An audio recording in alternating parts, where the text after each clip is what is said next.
All right, guys, welcome back to another episode of the Two Bored Yonkos. I got JG with me. We're gonna be talking. We're gonna be talking about Avatar: Fire and Ash. I finally watched it in 4D. I finally got my 4D experience, guys. Yes, we have to talk about that right away, bro. I want to get to the review, but tell me about your 4D experience, please. I've been begging this dude to do it. I was like, bro, I will go with you. Just tell me.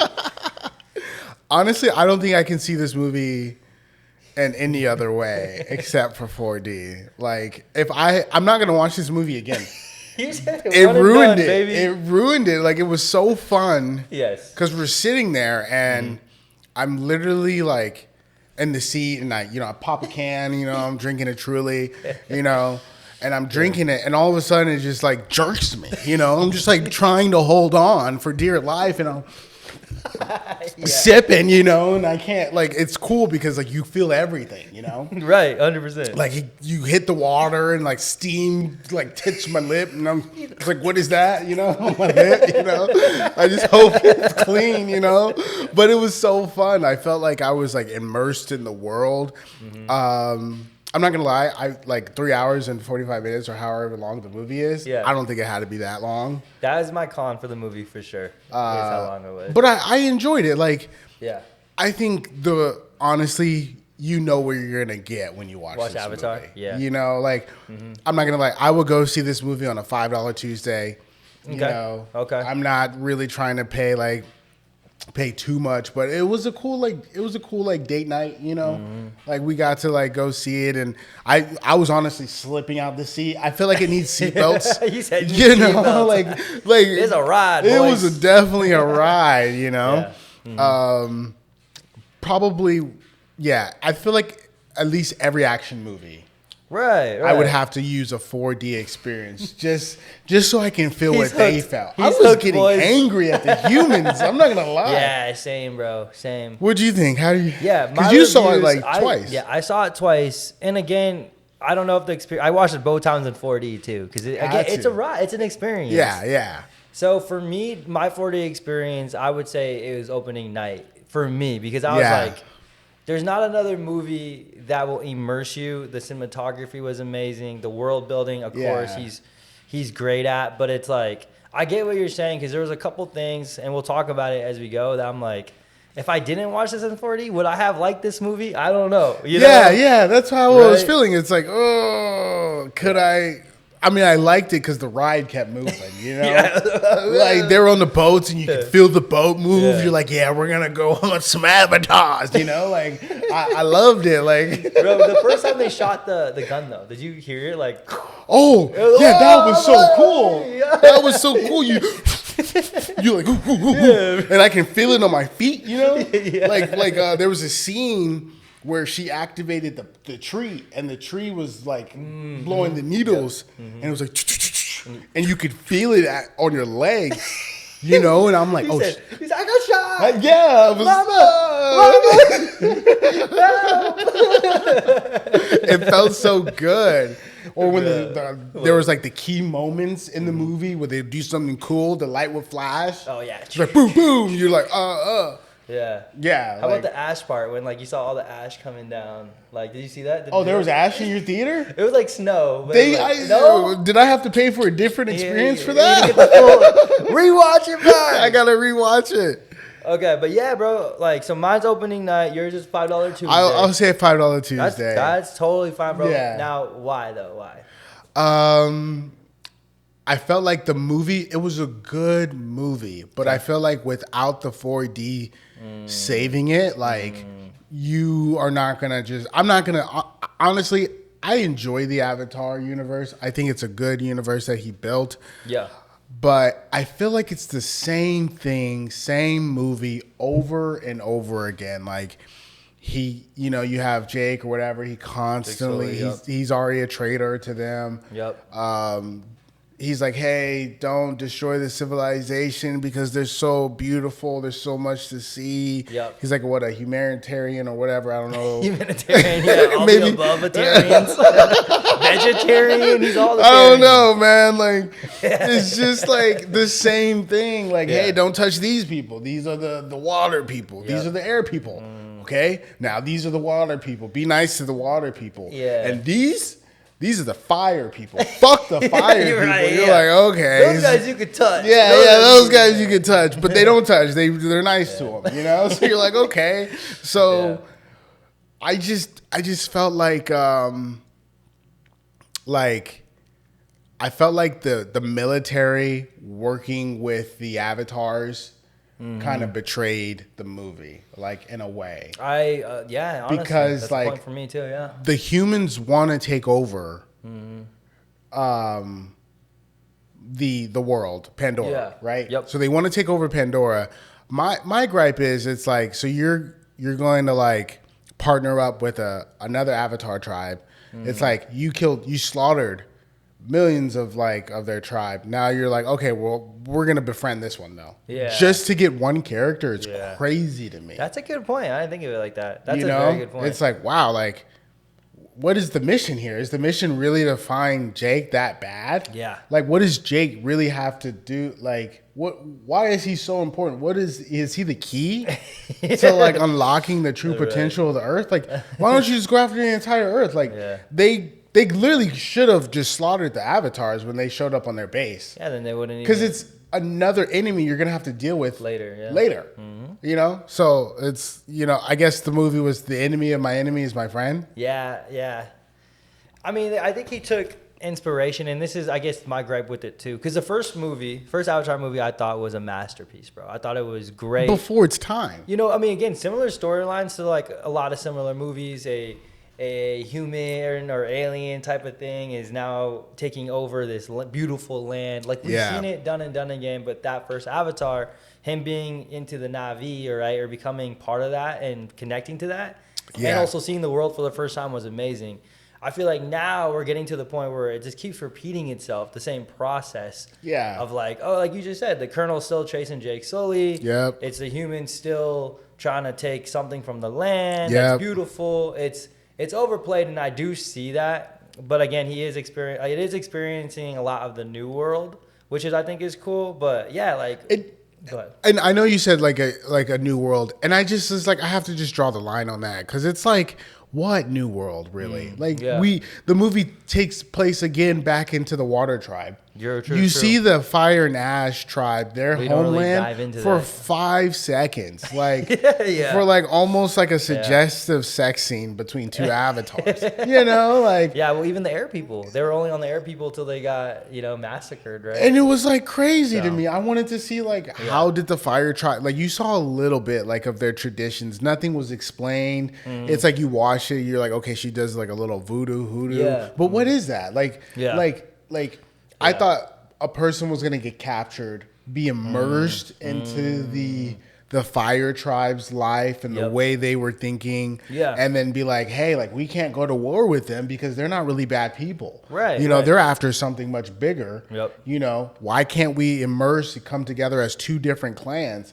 But there was never really I just felt like, that's the Raider tribe. We gotta watch out for the Raiders. But it's like, even the leader of the Raiders, it's like, what's the purpose of her being around? You're just watching her, and she has, you introduce a new villain, but like the villain, like, it's not personal. She's hunting her own kind, for the sake of the hunt, but it's like they never say like why she really does this. They gave her a bad backstory. It was like the AWA wasn't there for me, and they killed my people. So now I want to kill other people. Like, it was one of those, but it's like, it's not enough to justify a character like that, especially as your main villain. No, like, it was really the AWA. So I'm dying because the AWA didn't show up for you. Like, my bad. Like, fire happens. And I mean, that's one thing I do like, I think is a pro that James Cameron is doing, is the symbolizing of real world, right? So like the pilgrimage, for instance, they did take other Native American tribes, give them resources to then attack the other, to be on their favor to attack other tribes. So that is like kind of a real history thing. Absolutely. And also just adapting that. But it's like, it's just so, to your point, it's so pointless because none of these characters have any backbones besides the Colonel, where you understand his history with Jake Sully, right? Yes. But even that's repetitive. Like the humans, there's no humans standing up for the Na'vi. Just that one guy that was like, hey, it's messed up to kill all these whales. I would like to see more conflict of interest between the humans going, is this right? Because the humans felt so like stoic in the sense of, we're just going to do this. And like, I get, we're trying to get paid. And it's like, they sent a ton of people out, but absolutely. Thank you for bringing that up. There's no faith, you know what I mean? Yeah. In humanity at that point. So you're just making us kind of soulless humans. And I think that's where I didn't like part of the movie, was where they kept taking it back to like the human base. And this, I don't want to see that. I want to see the Na'vi. I want to learn more about absolutely the life on that planet, their culture. Yeah. And I get the side-by-side comparison with Jake Sully and the Colonel. Now, like what Jake Sully went through, the Colonel's now learning through in his eyes. And I think he was a big factor for this movie. And I didn't like him at first because I was like, well, I don't want to see him fight again. I want him to keep coming back. Yeah. But honestly, he had a lot of like comedy. There's a lot of things that he did that made me laugh, And he was funny. Dark, Yeah. And I think that's what the movie, for me, why I think it's really good, is that the characters that he is going through Jake Sully, through his, I don't even know his wife's name, but they're all, but they all have really deep bonds, and like the way he's telling their stories, like even the son, right? Like his redemption arc. I mean, I want him to have more of a redemption arc, but what is it? He was the one that was doing the narrating now. I just think each character that James Cameron is taking has like this cool story arc, if that makes sense. Yeah. The struggle and the way he's writing. If we do talk about characters, I do love the depth and the growth of each character. The reasons why they kind of do the things that they do. Mm-hmm. I enjoyed like the first movie, like I hated the Colonel. Yeah. I was like, dude, this guy's a dick. And then the second movie, I was like, I remember the Colonel and how much he was a dick. And and I enjoyed him. Honestly, like I enjoyed him in this one too. Mm-hmm. And it was nice to see his character change his mind, It just sucks that it had to come at this movie, because I feel like it should have happened like sooner. Yeah. Like how many, he's already killed him once, right? Yeah. And so it's like, okay, like, he's preaching to him. He's like, hey, like, you're an avatar now. Like, you're not the same person that you once were. Like, go see the world for yourself now. Yeah. Mm-hmm. So it's nice for the Colonel to like take that into like consideration. But at the same time, it's just like, I don't want to see the Colonel again. I don't want to see him hell-bent on bringing in Jake, because like there was nothing. Right. There was nothing for his character when he finally brought him in. Yeah, right. Like, and then you see his character, and he's like now immersed, right, as a fire clan. I did laugh at I get what you're saying. So it's like, okay, bro. Like, why did you even turn him in? Yeah. If now you're gonna take his advice, right, and be like, all right, I'm gonna take your advice, but now I'm gonna go get this culture of mine. Yeah, you're like, right, what? Right. Hold on, bro. Like, you took him down, and then like, what? Where did that get you? The same spot. The same exact spot, bro. Shout out to Spider though. Jack Champion played Spider, and I thought that as an actor, right? As we're both actors, because he's probably acting. I mean, I don't know how. I got to watch the behind the scenes, but I imagine he's acting with these CGI characters. Oh yeah, that must be fun. And like, they're probably in like these suits. Yeah. And you're like, you got to actually give emotion. That's tough to do, bro. Mm-hmm. That's tough to do. So. He also was one of my favorite. I didn't care for him in the second one, to be honest. I was like, who's this guy? Like, again, human. I'm like the mom, bro. I'm like, humans, I hate humans. Blue people on, No, but like, I was like, but this one, like, I thought he made the movie for me, because again, his arc, right? Yeah. Bringing him in, he keeps saving lives, and he was ready at that scene when Jake Sully was about to kill him. Like, he was ready to do it. He's like, would you still be proud of me? Yeah. And he's like, I still love you. Like, I still love you. I love that part. Like I said, like the movie there's great moments in the movie. Mm-hmm. The action sequences are fun. The action was really good. When you go see Avatar, you know what you're getting, right? Yeah. You're going to see an action adventure movie. Yes. Did they give us an action adventure movie? They delivered. Yeah. I went to see it in 4D. I was a part of the ride the entire time. Mm-hmm. They delivered. Yeah. It's just, if you're going to try to look at the story and be like, I don't know, like, you're probably, for me, I don't know. It's repetitive. It's repetitive. I don't want to see the same thing. I want, like, tell us something different now. In a different way. Like, screw the humans now. Yeah. Like, I wish the humans... I wish, honestly, like, what happened was, like, maybe the humans just went after all of them, and then the fire and the water people had to team up. Wipe out all the humans for once and for all. So now the movie's honestly now based around...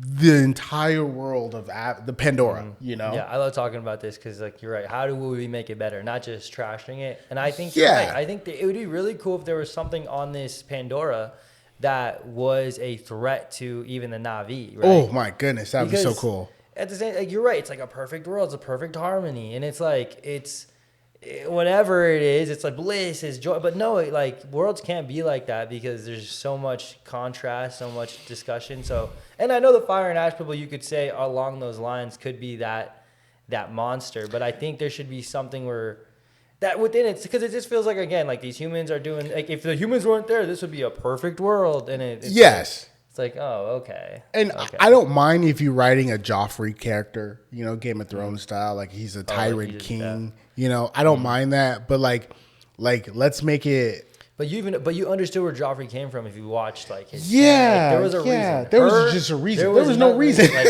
if her parents died by the hands of a Na'vi, right, not just by a fire, like, it'd be like, oh, okay, I get it. Like, I get it. Yeah, why did they kill her? You know what I mean? Jake killed my father and threw him into the fire, which started to burn our entire village. Then I'd be like, fuck Jake. Yeah. Go get him. Go get him. And if you team up with the colonel to get him, that makes more sense. And it might be a misunderstanding how things happen. Like, she saw it this way, but Jake had to save, you know what I mean? Had that for it to happen, right? Yes. And the mom's like, just let our village burn because we need to save the Awa, you know? And the daughter never knew, you know? Yeah. That was the same, bro. See? Hey, James Cameron.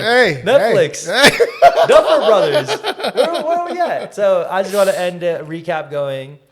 Avatar was a great movie. Great movie. Action and adventure. It takes you along this journey. It did have a little bit of plot holes. It was a little repeatable. If it ain't 4D, I ain't seeing it again. Tell him, bro. I'm not seeing that again. Last question before we move on. Would you watch the next one?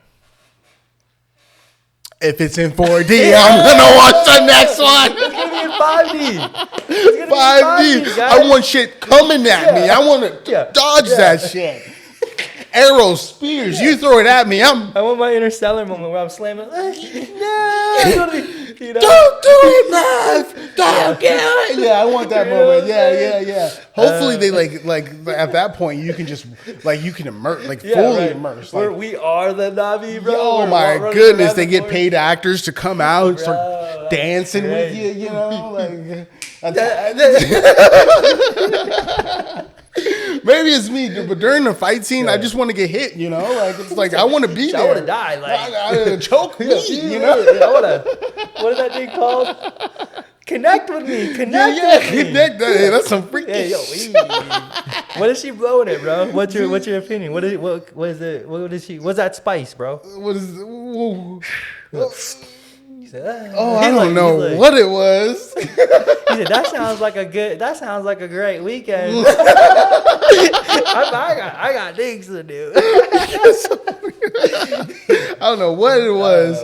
I wish he was explaining it. See? You know? Yeah, see, that's a good point. Yeah. Or had something to do with the ending. Like, they used to, you know what I mean? It would be cool if he used the spice during the final fight scene and was like... And Jake is like high as shit trying to fight, you know? Bro, that's a good point, though. Because, again, you introduce something. Give us something for it, bro. It should come back up later on in the story. And unfortunately, it just doesn't. And you know what I want to talk about before we end this? And I know we probably should end this. Yeah. But the mother never got her get back. I know, bro. The mom has to get her get back. What? So you're gonna have this like female enemy character go against the mom protagonist. Yeah. And they're going at it at the beginning of the film, but not at the end of the film. She gets shot. She almost dies, falls down. Nah, I feel like hands. She takes her kid. Yes. No, I'm slicing throats. We have to kill you. Yeah. I am Zoe. I feel like Zoe Saldana's character should have been able to end that character's life. Yeah. Because there's no reason why that character... We don't need to bring her back. We don't need to needs to be brought back. No, we don't she flies away. She don't need no redemption arc. No. This ain't One Piece. No, exactly. It's not One Piece. You don't have 1,000 chapters to tell bro. This. She's done. Tell something new. She's over. Find a new leading lady. Like, no, I'm done with that. Oh, my goodness. Right, so that was our rendition of Avatar Fire and Ash. Hope you guys enjoyed that review. Let us know what you think, guys. We appreciate you.